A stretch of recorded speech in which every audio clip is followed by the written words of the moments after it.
बिस्मिल्लाहिर्रहमानिर्रहीम, अस्सलाम वालेकुम। आप देख rahmatlawcom और मैं हूं सुआ मुकद्दस चीमा। हमारे साथ आज जो पर्सनालिटी मौजूद हैं यहाँ पर, उनके नाम है आफ्ताब हुसैन नागरा, एडवोकेट हाई कोर्ट, सदर पाकिस्तान टैक्स बार एसोसिएशन। यहाँ पे प्रोग्राम में वेलकम कहते हैं। अस्सलाम वालेकुम सर। सर बहुत शुक्रिया आपकी तशरीफ आवरी का। नाज़रीन मोहतरम, आज जो हम बात करेंगे सदर साहब से, वो इस हवाले से बात करेंगे कि यहाँ पर हम मौजूद हैं इस टाइम भूरबन में और समर कैंप यहाँ पर जारी है, और इस हवाले से बात की जाएगी कि समर कैंप के एडवांटेजेस जो हैं वो क्या हैं टैक्स प्रैक्टिस करने वालों के लिए। इस हवाले उसके अलावा उनके अचीवमेंट्स के हवाले से कुछ बात की जाएगी, क्योंकि पाकिस्तान की हिस्ट्री में पहली दफा ये हुआ है कि सियालकोट से कोई सदर जो है वो पाकिस्तान टैक्स बार एसोसिएशन को जो है नुमाइंदगी कर रहा है। तो इस हवाले से हम उनसे बात करेंगे। सर मेरा जो पहला सवाल आपसे है कि जिस तरह से आपने बताया कि आप मतलब टैक्स में जब आपने कदम रखा 1988 में, तो उसके बाद से अभी तक आप जो है टैक्स की प्रैक्टिस ही कर रहे हैं, तो सर इसकी क्या रीजन थी कि आपने टैक्स को ही ज्वाइन किया?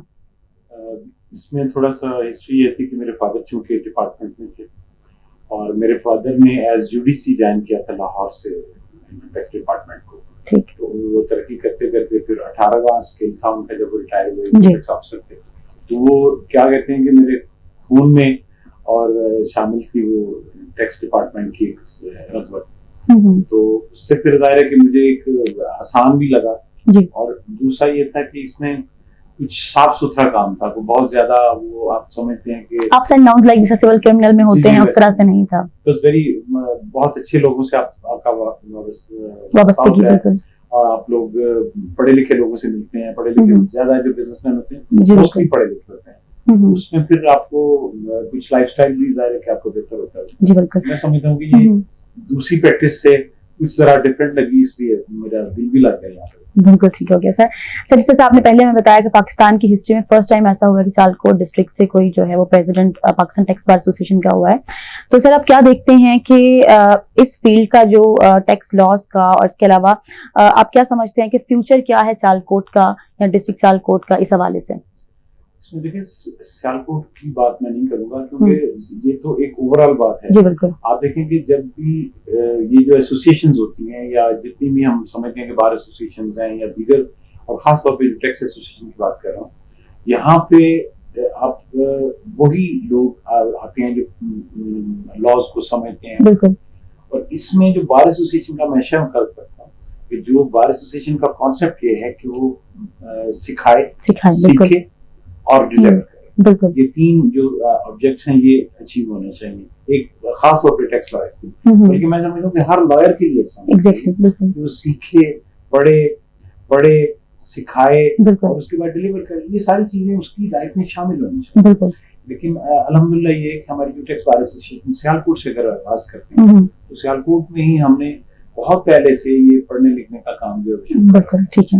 हम हमारे जब मैं सदर था सियालकोट टैक्स बार का, तो उस वक्त से ही हमने एक टैक्स एकेडमी भी बना दी माशाल्लाह। उसमें ये हुआ कि जो हमारे मेंबर्स थे जो शायद थोड़ी सी रगबत रखते थे पढ़ने लिखने की, उनको मौके फराहम किए। फिर उनमें से लोगों को बताया गया कि आप आके यहाँ पे लेक्चर में तैयारी करें और खुद टॉपिक सिलेक्ट करके वहाँ पे बात करें।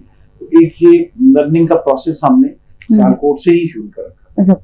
लेकिन मैं जब इस फोरम पे आया 2009 में, हम पहली दफा यहाँ पे प्रोग्राम आए, तो उस वक्त कादिर मेमन साहब हमारे जो प्रेसिडेंट थे, उन्होंने ये इन्वेंशन की। बल्कि उनका एक आइडिया था कि यार इस तरह से एक तो ये होता है कि हम दूर आके यहाँ पे बैठें, गपशप करें, दोस्तों से मिलें, पूरे पाकिस्तान के लोग इकट्ठे हों, लेकिन उसमें जो बुनियादी नुक्ता था वो ये था कि पढ़ना लिखना, सिखाना, सीखना, और इस तरह की चीजें करने से हमारा जो प्रोफेशनल लाइफ है उसमें एक अपग्रेडिंग हो रही है साथ साथ। और मैं समझता हूँ कि 2009 से हम कंटिन्यूसली आ रहे हैं यहाँ पे। ठीक है। और बहुत से लोग जो भी आते हैं वो जब यहाँ से जाते हैं तो वो एक डिफरेंट अपना जो डिफरेंट उनका एटीट्यूड होता है, डिफरेंट पॉइंट ऑफ व्यू होता है, और बहुत सी चीजों के बारे में उनकी क्लैरिटी बहुत अच्छी होती है। तो ये हमारे लिए बड़ी खुशकिस्मती है। सर समर कैंप जो है वो 2 साल के बाद लाइक कोविड की वजह से 19 में 20 में नहीं हो पाया। हो रहा था 2009 से, लेकिन अनफॉर्चुनेटली जो कोविड की वजह से वो नहीं हो सका एक साल। तो उस वक्त मैं प्रेसिडेंट था और मैंने बड़ी कोशिश की, बल्कि बुकिंग करवा दी, हमने एडवांस भी पे कर दिया, लेकिन वो नहीं हो सका। जी। लेकिन अब अल्हम्दुलिल्लाह हुआ है और आप देख रही हैं कि स्ट्रेंथ इस बार काफी ज्यादा है पहले की निस्बत। ये रिकॉर्ड है और हम भी इस यही एक्सपेक्ट कर रहे थे कि मैक्सिमम 75 या 80 लोग होंगे। मजबूरन अपनी जो रजिस्ट्रेशन थी वो इसको इंक्रीज करना पड़ा, नंबर ऑफ रूम्स इंक्रीज करने पड़े, काफी चीजें हमें इंक्रीज करनी पड़ी। तो सर आप क्या समझते हैं, बिकॉज इस बार जो समर कैंप हुआ इसमें यंगस्टर्स ने भी काफी तादाद में शिरकत की है, तो क्या जी तो आपने देखा होगा, आप विटनेस हैं कि इसमें इस दफा जो हम पुराने लोग आते थे वो तो मेरे ख्याल में शायद 25% हो गई या 30% हो गई। यंगस्टर्स की तादाद बहुत अच्छी है और उनका जो इंटरेक्टिव होना पूरे सेशन में ये बहुत अच्छी अलामत है। और मैं समझ रहा हूँ कि अगर यंगस्टर्स लोग इस तरह से प्रोएक्टिव होंगे तो वो हमारे लिए एक बहुत अच्छा साइन है, क्योंकि ऐसे ही यंगस्टर लोग जैसे वो यहाँ से सीख के जाएंगे और उनसे हमने भी बहुत कुछ सीखा, उनके एटीट्यूड से, उनकी बातों से बहुत कुछ सीखा यहाँ। बिल्कुल। सर जिस तरह से हमने कहा कि यंगस्टर्स को डेफिनेटली इससे बहुत फायदा मिल रहा है, एडवांटेज उनको हो रहा है, आप क्या समझते हैं कि आपकी समर कैंप से, आपकी इन कोशिशों से एफबीआर और गवर्नमेंट को भी कोई फायदा हो रहा है? एक बहुत अच्छा सवाल है। हम देखें, मैं हमेशा से ये कहा करता हूँ कि जब आप वेल वर्स्ड हैं, कानून से आपकी वाकफियत है, आप समझते हैं कानून को, आप लॉ पे अबूर रखते हैं, तो एफबीआर आपकी बात सुनने में मजबूर होता है। अगर आप किसी ऑफिसर के सामने अगर बगैर लॉ पढ़े या कुछ सीखे सिखाए अगर आप उसके सामने पेश हो, वो तो 1 मिनट में आपको बिल्कुल 10 बातों में ही फारिग कर दें। जी। लेकिन अगर आप पढ़े लिखे होंगे, आपने उस कानून पे अबूर होगा, आप समझते होंगे मैंने उनसे क्या बात करनी है, तो डेफिनेटली वहां पे आपका एक मोरल आपका होगा और उस बंदे को भी आप मजबूर करेंगे जो आपके सामने असेसिंग ऑफिसर है या कमिश्नर है या जुडिशियल ऑफिसर है, व्हाटएवर, जिसके सामने भी अगर आप उसके सामने पेश होते हैं तो वो आपका एक डिफरेंट एटीट्यूड भी होता है और डिफरेंट आपका मोरल भी होता है। सर जी बिल्कुल। सर इस बार जिस तरह से डेफिनेटली हर समर कैंप में जो है एफबीआर के चेयरमैन भी आते हैं, अपील ट्रिब्यूनल के कुछ जो हैं वो भी आते हैं, जस्टिस भी आते हैं, मिनिस्टर्स भी आते हैं, तो आप क्या फील करते हैं कि इस बार, क्योंकि कोविड की वजह से लास्ट टाइम नहीं हो पाया, इस बार जो आपने समर कैंप किया है क्या ये बहुत ज्यादा फ्रूटफुल रहेगा?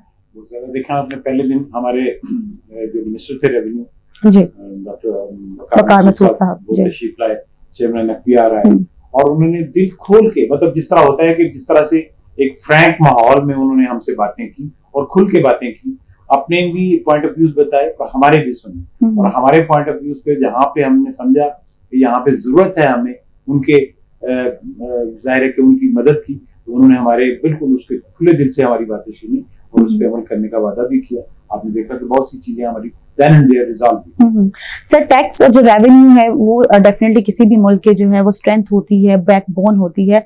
आप क्या समझते हैं कि फिलहाल पाकिस्तान की जो सिचुएशन है वो फाइनेंशियल कंडीशन पाकिस्तान की क्या है इस वक्त? देखिए अभी मैं इसमें कोई पॉलिटिकल कोई एफिलिएशन नहीं है, मैं सिर्फ एक जनरली बात कर रहा हूं कि मौजूदा गवर्नमेंट में आके जो एक सिम्प नजर आ रही है, एक जो डायरेक्शन नजर आ रही है वो हमें बेहतर नजर आ रही है। टैक्स कलेक्शन बहुत बेहतर हुआ और इसमें जो हम बात हमेशा से करते आए हैं कि जब आप ट्रस्ट डेवलप करेंगे टैक्स पेयर और टैक्स कलेक्टर के दरमियान तो उस वक्त बहुत अच्छे रिजल्ट्स आएंगे और डेफिनेटली अब जो हो रहा है ये आहिस्ता आहिस्ता उसी तरफ जाया जा रहा है। और सबसे बड़ी बात यह है कि इसमें जो ईजमेंट ऑफ डूइंग बिजनेस का कॉन्सेप्ट है उसको बड़ा प्रमोट किया जाए। बिल्कुल ठीक है। मैं समझता हूँ कि ये गवर्नमेंट की बड़ी अच्छी कामयाबी है, मुझे लगता है कि कुछ इंशाल्लाह। सर आम आवाम, क्योंकि डेफिनेटली जो बिजनेसमैन तबका है वो तो जानता है कि टैक्स को जो है किस तरह हमने पे करना है, उसके फायदे क्या, उसके एडवांटेजेस क्या है। आम तबका जो है, जो ले मैन है, जो मिडल मैन है, उसको हम किस तरह से इस तरफ लेके आ सकते हैं? देखिए हम थोड़ा सा ये मैंने जो पहले बात की ट्रस्ट डेवलपमेंट जी, जब तक ट्रस्ट डेवलपमेंट नहीं होती तो उस वक्त तक एक आम आदमी को भी कायल करना जरा मुश्किल होता है। लोग इस टैक्स देने से डरते हैं और जिस तरह से हम अगर यूरोपियन ममालिक की या तरक्की याफ्ता ममालिक की अगर मिसाल दें तो वहां पे सिर्फ ये ट्रस्ट जो है उसकी वजह से लोग ज्यादा टैक्स पे करते हैं। ठीक है। हमारे मुल्क में भी एक सिम्प में मैंने बताया ना, एक सिम्प सेट हुई है, आहिस्ता आहिस्ता लोग आएंगे उससे बेहतरी आएगी और जरूर उसमें फर्क पड़ेगा इंशाल्लाह ताला। सर रहमतलॉ.com के तवस्सुत से आप टैक्स जो प्रैक्टिस करने वाले लोग हैं, जो लॉयर्स हैं, हमारे आम आवाम है, उनको क्या पैगाम देना चाहेंगे? मैं बिल्कुल ये पैगाम वाली तो बात नहीं है, जो मेरे दिल की बात है कि बिल्कुल आपका जो हमारे लॉयर्स हैं वो पढ़े लिखे हों। तो पढ़े लिखे से मुराद ये नहीं है कि खुदा न खास्ता मैं उनकी एजुकेशन पे बात करूं, जो वो लॉ जिसमें प्रैक्टिस कर रहे हैं उसको उनको अबूर होना चाहिए। जी, थ्योरेटिकली डिफरेंट चीज है, प्रैक्टिकल डिफरेंट चीज है। बिल्कुल जो वो लॉ उनको प्रैक्टिकली फेस करने पड़ रहे हैं उनमें मुकम्मल अबूर के साथ आए, बिल्कुल पढ़ें और अपने जो प्रैक्टिकल प्रॉब्लम्स हैं उनको डिस्कस करें अपने टीचर्स के साथ। तो बाकी फिर ही आप इस काबिल होंगे कि आप जो टैक्स पेयर्स हैं उनको भी कायल कर जी, सकें बिल्कुल। कि आप इस तरफ आए। तो बिल्कुल मैं ठीक टैक्स है पेयर्स को भी कहूंगा कि जरूर अपने मुल्क के लिए कंट्रीब्यूट करें जी। और ज्यादा से ज्यादा करें। इस तरह से एक टैक्स का बोझ भी कम होगा आम हम्म। आदमी पे, और क्योंकि जब ज्यादा लोग टैक्स पे करेंगे तो आम आदमी पे बोझ कम होगा, जी, डेफिनेटली उससे एक नंबर ऑफ टैक्स पेयर्स भी बढ़ेंगे जी, और बिल्कुल। फिर definitely easement of doing business. बिल्कुल बिल्कुल सर, बहुत शुक्रिया आपकी तशरीफ आफरी का। Thank you so much for your time. बहुत शुक्रिया आपका। हमारे साथ नाज़रीन मोहतरम हमारे साथ मौजूद थे आफ्ताब हुसैन नागरा, एडवोकेट हाईकोर्ट जो सदर हैं पाकिस्तान टैक्स बार एसोसिएशन से। इनसे हमारी काफ़ी ज़्यादा जो है डिस्कशन हुई है, समर कैंप के हवाले से हुई है, टैक्सेस के हवाले से हुई है, इनके अचीवमेंट के हवाले से भी हुई है। उसके अलावा इन्होंने हमें बताया है कि किस तरह से टैक्स पेयर्स को जो है टैक्स पे करना चाहिए, इनको इस तरफ आना चाहिए। डेफिनेटली आज का जो प्रोग्राम है आपको पसंद आया होगा। अपनी फीडबैक देने के लिए हमारे रहमत लॉ चैनल को जो है सब्सक्राइब कीजिए, लाइक और शेयर कीजिए। इंशाल्लाह फिर आपसे मुलाकात होगी, तब तक के लिए अल्लाह निगहबान।